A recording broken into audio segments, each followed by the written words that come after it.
right height.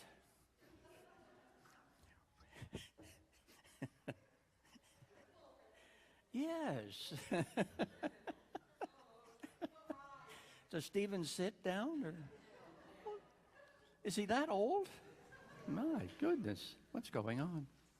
Well, aren't you a fine-looking group of people? Do you believe that? Well, that's what I'm going to talk about today, is believing. People want to believe. We really do. We really need to. We really want to believe. I've been looking at the book of Hebrews lately, and there's different themes that are coming through, and that was a theme I saw some time ago in the very first chapter, in the very first sentence, actually in the very first 4 verses. People want to believe. Throughout the book as well, that people want to give, not get.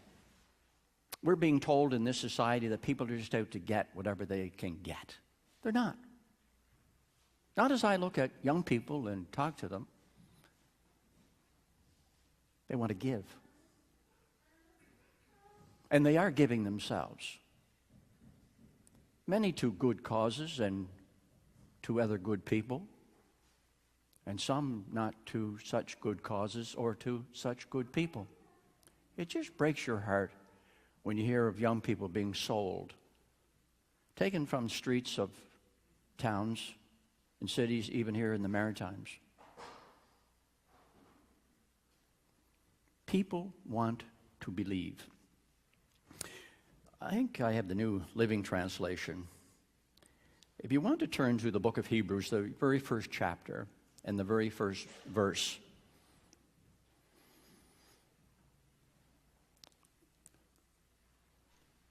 Long ago, God spoke many times and in many ways to our ancestors through the prophets. And now, in these final days, he has spoken to us through his Son. God promised everything to the Son as an inheritance. And through the Son, he created the universe. The Son radiates God's own glory and expresses the very character of God. And he sustains everything by the mighty power of his command. When he had cleansed us from our sins, he sat down in the place of honor at the right hand of the majestic God in heaven. This shows that the Son is far greater than the angels, just as the name God gave him is greater than their names. People want to believe. These Christians had just come to a turning point in their lives where they had turned from the faith, the Jewish people, and accepted Jesus Christ as the Messiah of their lives. But they were facing challenges, and they too were wondering, have we made the right choice? And there was, throughout the book, you can see where the writer is calling them back. They've been drifting away from the Word. All they wanted to believe.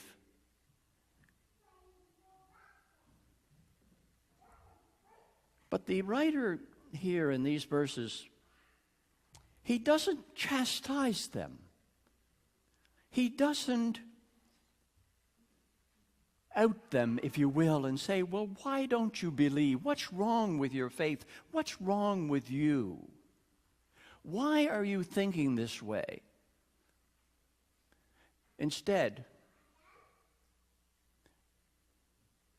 he uses a more powerful, a more appealing, a more calling back to belief, to the very core and the very foundation of their belief that Jesus is the Christ, the Son of the living God. So instead of emphasizing and looking at where they are in their faith and their walk with Christ, he just draws their attention back to Jesus, the one whom they believed and the one whom they still are believing in, and he's calling them back to Jesus. Because he's qualified to speak. Jesus is qualified to speak. He's more than qualified to speak. He's superior. And because, as the writer of Hebrews, and I'm going to say Paul, it's just so much Jewish history and connection here to this as well, but he's just saying that Jesus is qualified. He's qualified to speak, but he's also worthy of being heard. And in this little passage, this word spoke or speak jumps out. And there are about 7 identifiers here of Christ in this passage. And there are many references to Old Testament passages, about 7 as well in this. And then there are 7 characteristics. And you're probably thinking, oh my, if he speaks on 21 different things today, we'll never get out of here. But I just want to speak of one thing, is that Jesus is certainly worthy, that he's qualified, and that people want to believe. And the writer is telling us and telling them that God has spoken in the past and he's still speaking. Wiersbe said that what Jesus taught on earth was the milk of the word. You've heard that before. And he says, and it's his conviction, that the true meat of the word is what Jesus is doing in heaven today. Isn't it funny, or a little bit peculiar and odd sometimes, we think, well, Jesus was just here on earth, and then at the cross, when he said it is finished, we kind of get the idea that was over, and that his ministry here in the Gospels and in the letters we read about, but that he's kind of taken a day off, and he's really not that involved or active in his world today. Sounds a little bit like a philosophy of deism, doesn't it? That God created the world. Oh yes, he's a creator, he's the designer of it, but he just kind of put it in motion, and we can become quite skeptical of what's going on, but that he's not really involved in the daily events. Hebrew writers here to say, no, not so. Jesus may have said on the cross, it is finished, but he never said, I am finished. He's still today the ruler of the universe, the master of it all. He is still active in his church, he is active in his people, and he is active in his world. It might not seem like that sometimes. People say, well, where is God? What is going on, or what's happening with God? But think about and look at your own life and see within it sometimes the hand of God. Somewhat like in the life of Job. Job thought, well, God's just not with me. Got great advice from his wife. Curse God and drop dead. That's pretty as succinct as I can put it, but that's basically what she said, Job, because it's not going to get better. It's going to get worse. But we all look at that and we say, well, this is, about the patience of Job. It's not much to do with the patience of Job. The book of Job has everything to do with the patience of God. Isn't it funny sometimes in the Bible or in movies, the villain has the best lines, some of the best. Satan in the book of Job says, skin for skin. Wow, what a line. Just skin for skin. Man, that is just poignant. It just speaks so loudly, doesn't it? Skin for skin. He's saying, God, you just let something happen to him. Just put him in my hands just for a few minutes and he'll curse you to your face. And in that, God just kind of removed his hand for a little time in his patience, and very patiently, if you will, withdrew his hand, and we see the life of Job unfold. And it just gives us a little glimpse of hell.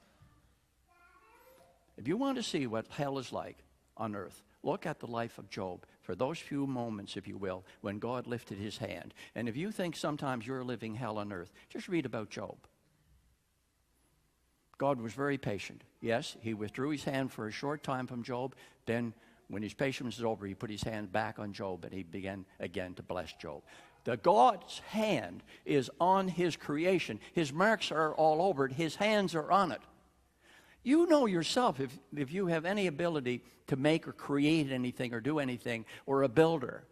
I know with fishing boats years ago, you just never needed to be told who built the boat. You could tell by the look of the thing. And some of your faces, I know who made you. That's a compliment. Do you believe it? And I go down home. I don't know a lot of the kids now, but I look at them and I know who you are. Because I know your parents, and in most cases, your grandparents. God's hands are all over his creation. God's hands are all over our lives. Just stop sometimes and look and see and watch for the hand of God in your life as well. People want to believe. And the Hebrew writer gives us such power here and such confidence in what Jesus is doing right now in his world and in his creation and in the lives of his people and in his church. It gives him that strength and that conviction to continue on and to carry on, and he is qualified, very qualified. You look at verse 1, we will see there that God speaks and Jesus is his voice. His voice is not silent. It's been tried to silence the voice of the church. And the church in this day and age, it had better find its voice, and it had better find it soon. The world is hearing so little from the church, and the church needs to find its voice. I have friends who cannot run in political office because of their views on life, on a pro-life stance. I never thought I would ever come to see or to hear such a day that people of faith could not run for a place in office. The world is trying to still the voice of the church. Why? Because it's afraid of the voice of God and what God has to say to this world. Let the church speak. Jesus is alive. He is alive in his church, and we are his voice. And we must not be silent. We don't need to be obnoxious. We don't need to be in people's face. We don't need to be condemning people, and we don't need to be judging people. A couple of weeks ago in Cornwall, a young man came forward and he gave a testimony. It's not something we don't have a whole lot anymore of. And Lucas gave his testimony. He had been into a lot of different things, and into drugs, actually. And he and his daughter were playing across the street from the church at Cornwall, and an 8 or 9-year-old. She said, "Dad, what's that building?" And he said, "It's a church." And she said, "We're going there." And so that kind of set in motion this young man's turnaround in his life. And I think he said he was going for about a half an hour before he could go without a hit of drugs. And he stood up there before that congregation and he told them what Jesus means to him. And it wasn't a Jesus of history. There is a Jesus of history, but there's a Jesus of today. There's a Jesus of now. Do you know the Jesus of history? Yes, you do. Do you know the Jesus of today? Have you given your life to him? You know him. He knows you. People want to believe. People are searching for something to believe in today. Politically, we don't want to get into that, where we're going. But even of the voice of the church, is it the true voice? Is it representing the voice of Christ? We had better be careful with that message. God speaks through his voice, Jesus, with a revelation. And it is a powerful one at that. And these voices of the prophets, they're still current, they're still relevant, they're still voices that God is speaking.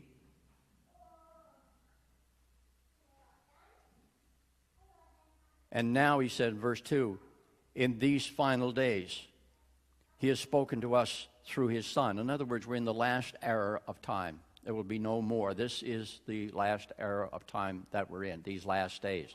So that when the writer was writing here, probably, John, close your ears for this, Dr. Strauss, he's of the belief that this was written before 70 A.D. There was no Bible written after 70 A.D., but that's another point. But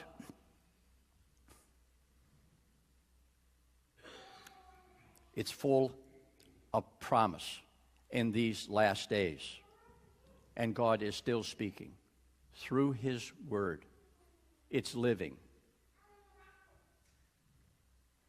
And it's sharp. And it cuts to the very depths of our very being, because it reaches us with truth and with the power of it itself. People are hungry to believe. You look at what people are believing today. There's a hunger for it. And we say, oh, well, but people would never believe this or that. You'd be astounded at what people believe.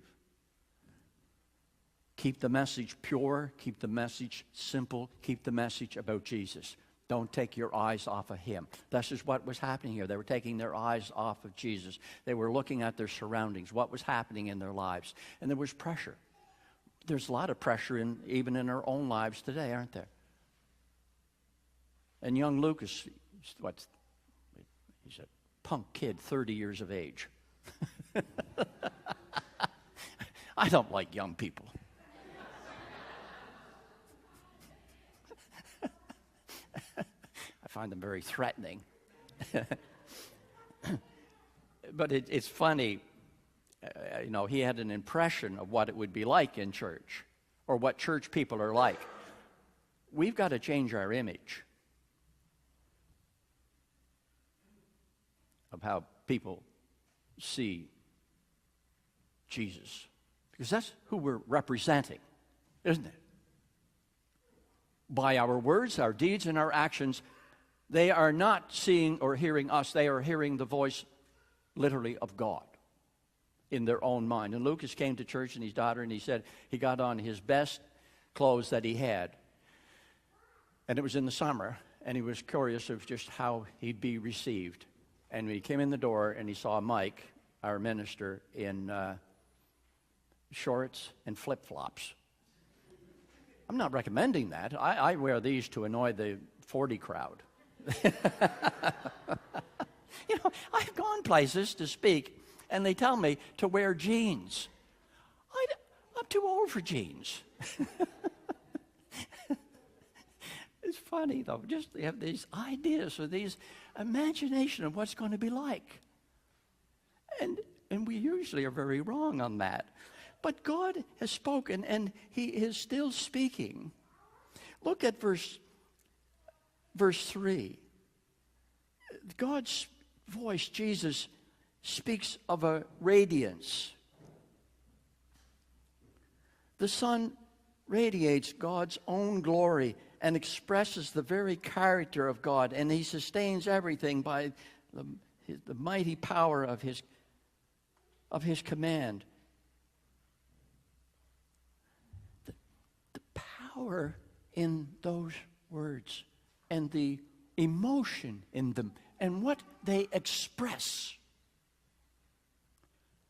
How can we be so docile when we have been recreated and forgiven and made in the image of God, and not be excited about that and look at, oh, poor me, or I wish I was, or if I could become? Look at whom God has made you to be in His image. The expressed, in other words, He's not a copy of God. He is God, the very image of God. The exact replication, the exact nature of God. One of grace. It speaks of a relationship between the Father and the Son.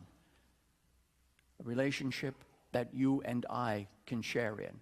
A relationship that we participate in. Is anyone going to hell anymore? there just doesn't seem to be anybody going there lately. It doesn't seem like it's the popular spot that it used to be, because when I was growing up at home, that's all I'd ever heard was go to hell. And I thought, wow, what kind of a place is that? People were wanting us to go there all of the time. It sounded like when you're from Beach Point and live on the Wharf Lane, anywhere at the end of the lane besides that sounded pretty good. There's somewhere to go. And again, as I keep saying, until somebody who didn't know any better thought that perhaps we might believe that there is a place that you could be actually told to go to heaven. That sounded a lot better. Go to heaven. We're like signposts, aren't we? We're directing and guiding people. I guess I see things differently than a lot of people, like self-storage. See that to me. I get annoyed with that every time. Why would people want to store themselves? Just phrases that we use, I take them literally. Like the cemetery at home, going down to Murray Harbor, it's a one-way, which I find ironic. I could think of a number of signs you could put up on it. One would be dead end to the cemetery, which is true for a lot of people. They think it's over. That's the end of it. Or one way would be another one, as long as it's Jesus. Or no exit. A lot of choices, aren't there? But the choice that you believe is going to have a lot of bearing on the direction of your life. A lot of sustaining of it. Because God speaks of redemption. The speaking here is a one-time action. God doesn't just say the same thing over and over and over to make it true or tell himself that. Have you ever told yourself a lie so many times that after a while you believe it? Like my half-cousin, he wrote a book on From Time to Time an Egg. It's about an older gentleman who was dying and was coming to the last ages of the firm, and so he was going to give the firm over to the son. And in the will, he expressed that he would get some doctoral care for the doctors and a place to live, and he said from time to time an egg. That's all he wanted. Have our false expectations set us up for failure? Have we settled for less? Have we settled for less when God has more in mind and in store for us? I'm afraid we have. People have believed a lie, to believe the lie that this is all there is. There's more. That we have this redemption. It's a term, I guess, that was used in that time in the marketplace, was to buy something, to redeem it, to purchase. Boy, when you buy something, you purchase something, you want some quality to it, don't you? And you take care of it. You look after it. When you have family, you look after it. You care for it. I think our girls now are just beginning to realize how we feel and think about them, because now they have children. One of them a while ago wanted something, and I said, look, listen, you know how much you care for yours. Just double that. That's how much we care for you, because you've been around us much longer. So God created us. He's going to care for us. He's going to take care of us. But it's not that focus. And I think there's a message the church needs to get away from, and we hear it a lot from pulpits, that God is there for you. Yes, that's true. But it's become so us-focused that we have taken sometimes the focus off Christ. We've taken the focus off the cross. We need to put it back there. He has redeemed us. We have not redeemed ourselves by what we own or what we possess or who we are. We've been redeemed because of the blood of Jesus Christ. We've been cleansed. We have, as he says here, purified. Sometimes that's just so hard to believe, isn't it? That we are pure. Because we want to dig up the past. And if we don't dig it up, usually there's somebody else there that will dig it up for us. And our past is pretty shallow, isn't it? If I take a shovel and I put it in the soil of my life, I don't have to go down very deep to find sin, let me tell you. Stop digging up your past. Because as a Christian, you don't have one. Now, as a sinner, you do have a past. As a Christian, you don't. Because Jesus has forgiven it. In other words, it will not be used against you. Therefore, we can look forward to the day of judgment because we know what the verdict will be. Guilty? Punishment? None.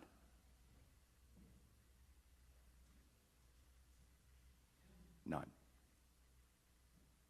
None. People want to believe. He speaks of redemption. Look at verse 4. God's voice, Jesus, speaks of a revolution.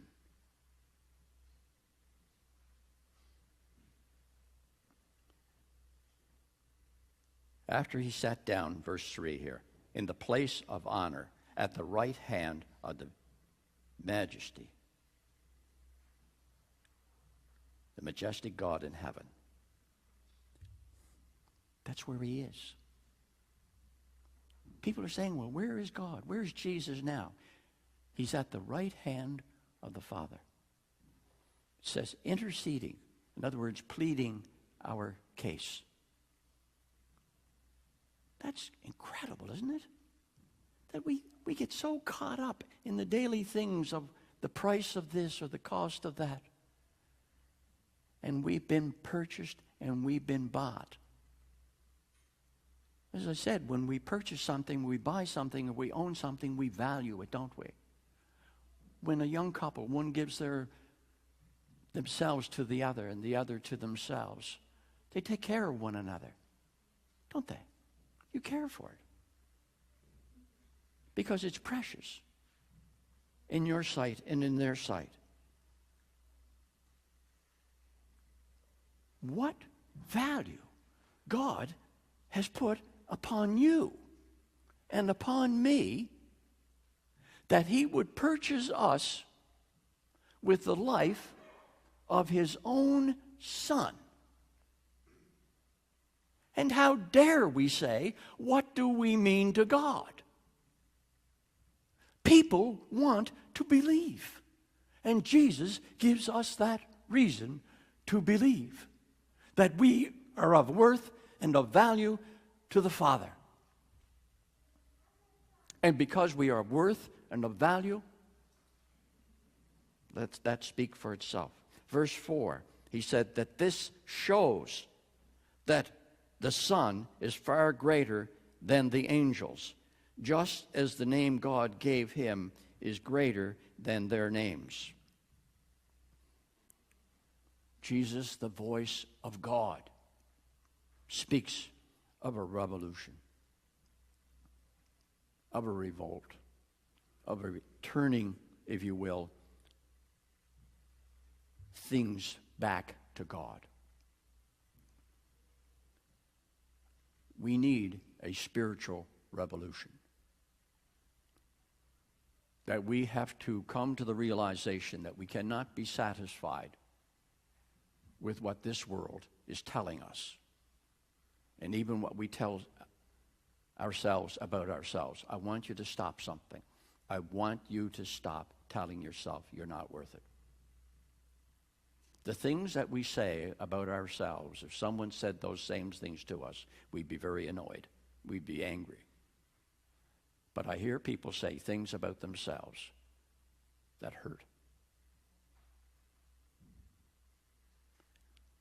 Fathers especially, be careful what you say to your children. of how you value them. Especially young women. I've heard some of them confess the ruin of their lives because their fathers have told them that they're worthless. That must just rip the heart of God to pieces. For any father to say to any child that they're of no value, when God values us as his own. This world needs a revolution of the truth of Jesus Christ, of who he is, and his message to the world today, and what he is doing in his world right now, right here, in your heart, in this place. He is active. He's moving, and he is alive.